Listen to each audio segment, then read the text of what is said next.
Vamos à aula de número 34 da série Primeiras Frases em Japonês. E na aula passada, a gente aprendeu a fazer pedidos de coisas com a palavra kudasai. E agora a gente vai continuar usando essa palavra, só que a gente vai pedir para as pessoas fazerem uma determinada ação. Por exemplo, sente-se, por favor, coma, por favor, vá, por favor, espere, por favor. Né? Tudo isso são ações. E a gente vai aprender a ligar verbos, né? Afinal, verbos são ações, a palavra kudasai. Vamos à primeira frase. Na primeira frase temos aqui, tate kudasai. Levante-se, por favor. O que nós temos aqui é o seguinte. Nós temos o verbo tatsu, que significa levantar, no sentido de ficar de pé, né? Levantar mesmo.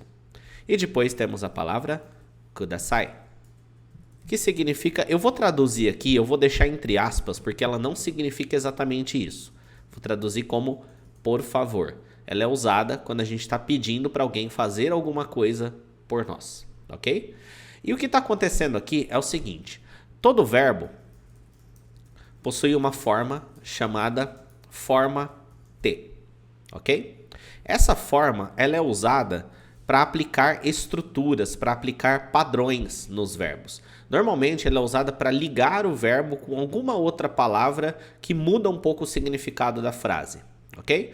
Nesse caso, eu quero ligar o verbo levantar, tatsu, com a palavra kudasai. E para isso, gramaticalmente é necessário passar o verbo para a forma T, ok? Eu não vou ensinar para você agora como passar os verbos para a forma T. Não é isso que eu quero que você aprenda. O que eu quero que você aprenda é que existe uma forma chamada forma T e que o padrão é verbo na forma T mais a palavra kudasai. Isso vai dar o sentido de pedido para fazer a ação. E perceba que só com essa primeira frase, mesmo você não sabendo quais são as regras para passar o verbo para a forma T, você já sabe que o verbo tatsu, ele fica tate, ok? Olha só, eu não preciso te dar nenhuma regra, não preciso explicar como as flexões são feitas.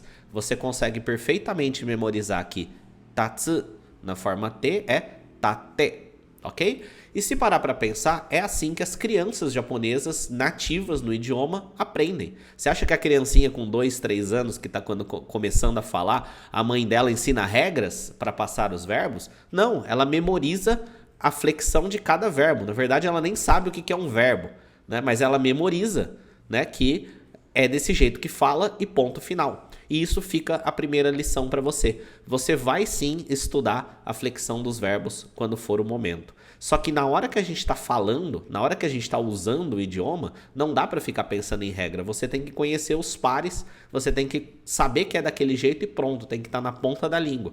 Por isso que não saber agora como é feita a flexão é um treino para você, justamente para você memorizar o verbo do jeito que ele é e o verbo flexionado. Se você aprender vários verbos dessa forma, na hora que você estudar a flexão vai ficar muito mais fácil você memorizar e entender como funciona, semelhante à maneira com que os nativos estudam, ok?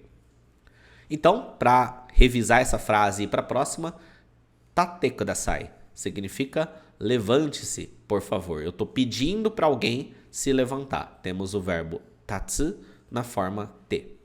Vamos para a próxima frase. Koko ni kaite kudasai. Escreva aqui.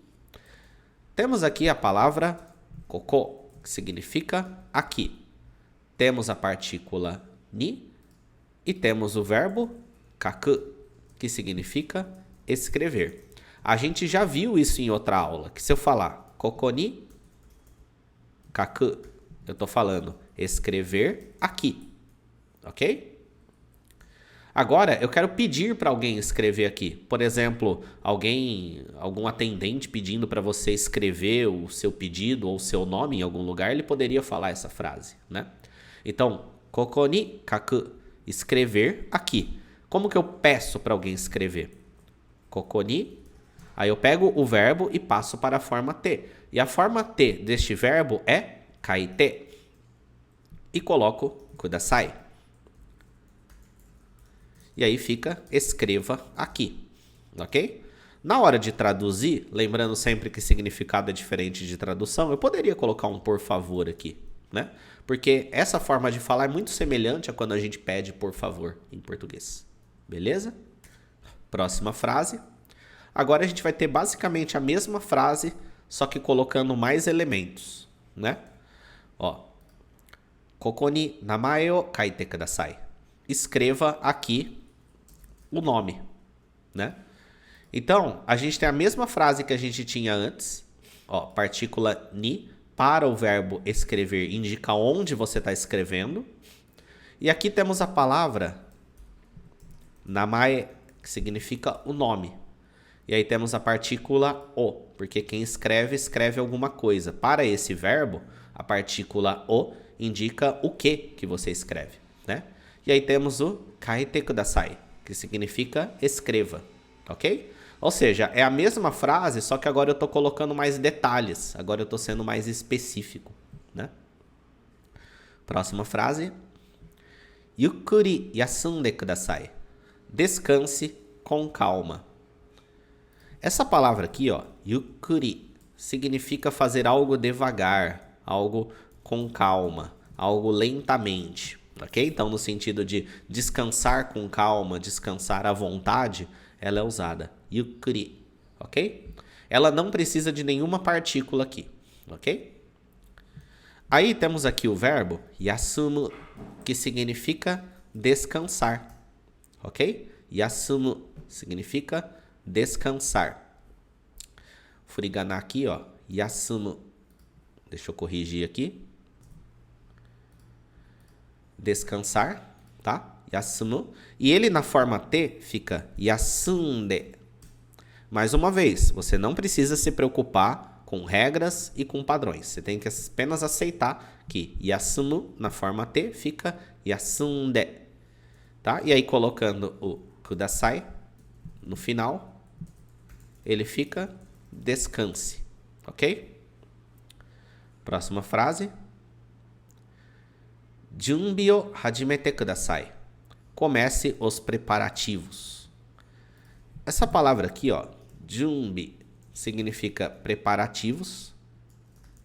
E ela é usada, inclusive, nos preparativos no sentido de você se arrumar para sair, por exemplo. Você tem que arrumar o cabelo, colocar roupa e tudo essas coisas, né? Tomar banho. Ou preparativo para um evento, preparativo para qualquer coisa. Seja para você sair de casa, seja para realizar um evento, seja para qualquer coisa, ok?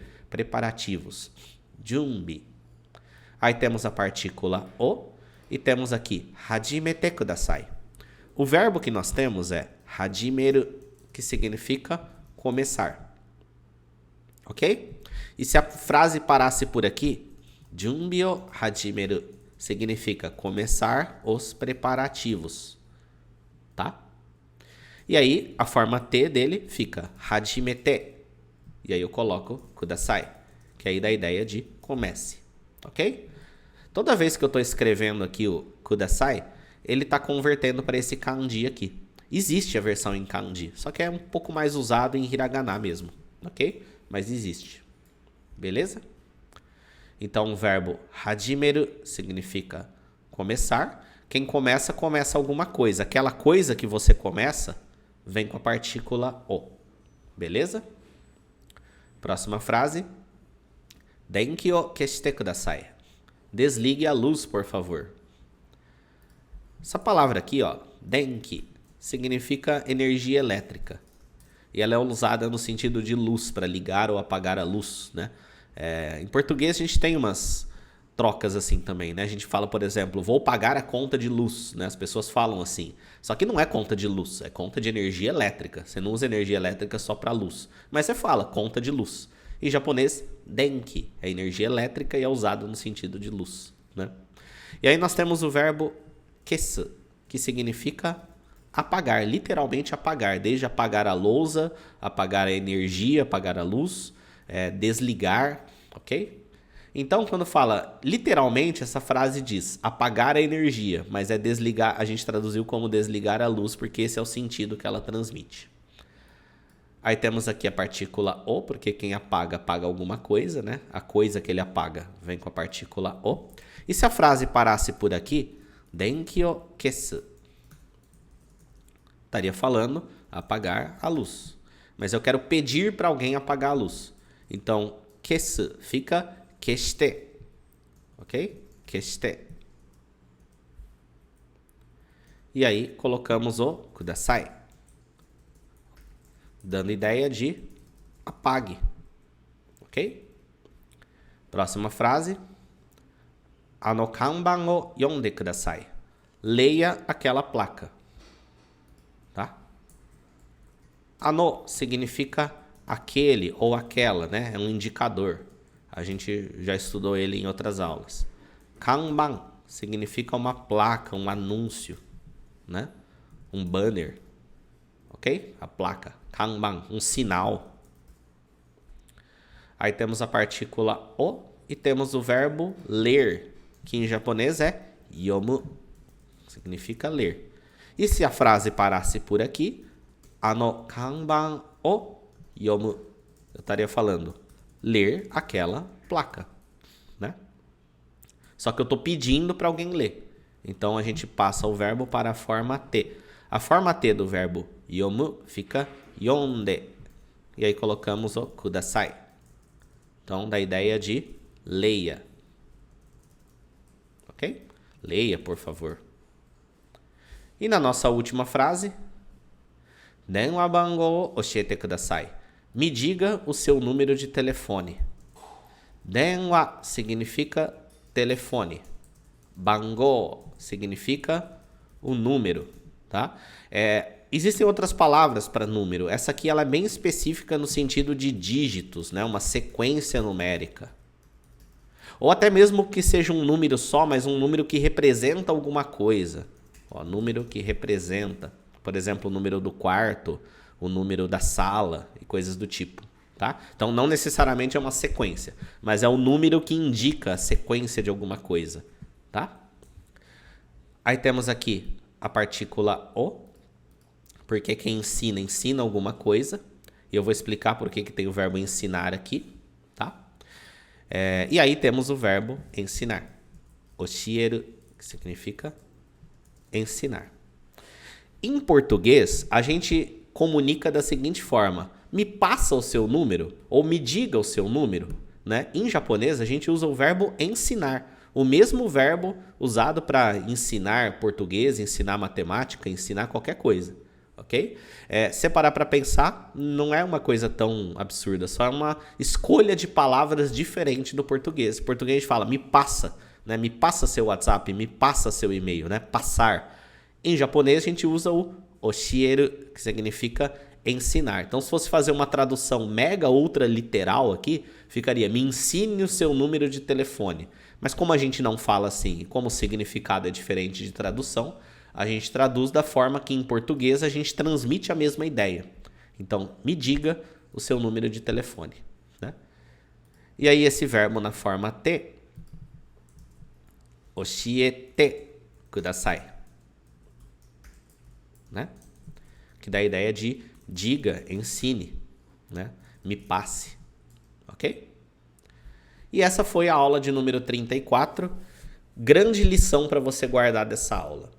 Os verbos têm uma forma chamada forma T e você não precisa saber as regras para passar para a forma T para aprender como se diz verbos na forma T, né? Aqui nós temos aí pelo menos uns 8, 9, 10, né? Não sei exatamente quantos, que eu ensinei para você o nome do verbo na forma de dicionário, na forma normal, e ensinei a forma T deles. E você consegue aprender isso antes de saber qualquer regra. Se você aprender vários assim, a hora que você estudar a regra, vai ficar muito mais fácil memorizar. É assim que as crianças japonesas aprendem. Ninguém ensina para ela regras gramaticais ou regra de flexão de verbo quando ela está aprendendo a falar. Beleza? Então, a gente se vê na próxima aula. Bons estudos aí. Tchau.